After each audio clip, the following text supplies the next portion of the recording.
And then we'll go out to Ainsley in beautiful South Carolina. Hey, Ainsley. Hey, Ainsley. Hey, Brian. Hey, Abby. Hey, Steve. Thank you so much. All right, the former FBI Director James Comey continuing his media blitz last night on Special Report with Bret Baier. So here to react is House Oversight Committee Chairman Trey Gowdy, Congressman Trey Gowdy from South Carolina, and his good friend, Senator Tim Scott. They are the authors of this book right here. It's called Unified, How Our Unlikely Friendship Gives Us Hope for a Divided Country. Absolutely. When I read that this morning, I thought of Kanye West and President Trump because they have an unlikely friendship. What was your reaction to that? Well, I will tell you that the fact of the matter is, when you think about Kanye's position and Trump's position, you say they have nothing in common. But the reality of it is, President Trump's policy direction has helped lower African-American unemployment to the lowest in recorded history. Hispanic, lowest in recorded history. The regulatory environment, the smaller it is, the more people come back into the workforce and the more opportunities we see. So while there are a lot of differences that you would imagine between the two of them, the fact is, if you're both focusing on moving the country together with no exclusions, you can see why Kanye is talking positively about President Trump. As an African-American male, is Kanye, though, betraying the African-American community? That's what John Legend is saying. In a Southern word, that's hogwash. There's no way in the world that that's called betraying anything, except for standing up for those folks who cannot stand up for themselves.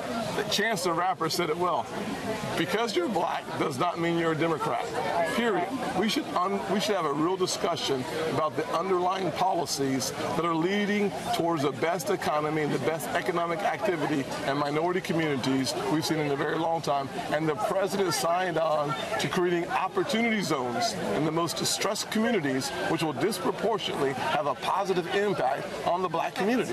So why would it be contradictory or inconsistent with what is in the best interest of black males specifically, being one, than to create opportunities for higher educational achievements, more jobs, and frankly, more wealth in the African-American community? We got to look at the policies. The policies are going in the right direction. Trey, how can our country become united, as your book says? Focus on the things you have in common. When I heard the Kanye West tweet, I thought about the lead singer of U2, Bono, had a very close relationship with Jesse Helms, who makes this guy seem like a flaming liberal. I mean, Jesse Helms may be the most conservative senator that I can recall, but yet the lead singer of the world's greatest rock and roll band had a relationship with him because they both cared about what was happening on the continent of Africa. The same with President Bush.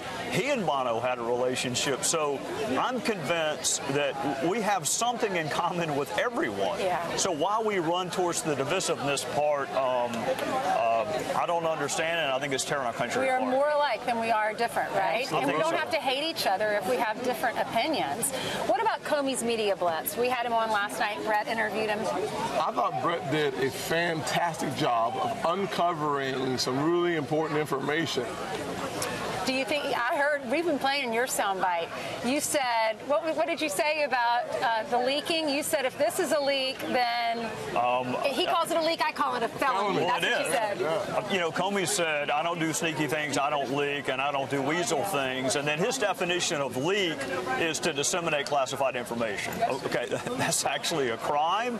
A leak is if you and I have an expectation of privacy in a conversation, and then I go and divulge the contents of it. That's not a legal issue, it's a moral issue, but it's a leak. And for him to say, I don't leak, while I am memorializing and then leaking private conversations with the President of the United States, you know, the thing with Comey is he is the hero in every story he tells. He's the hero. And he has what strikes me as a double standard.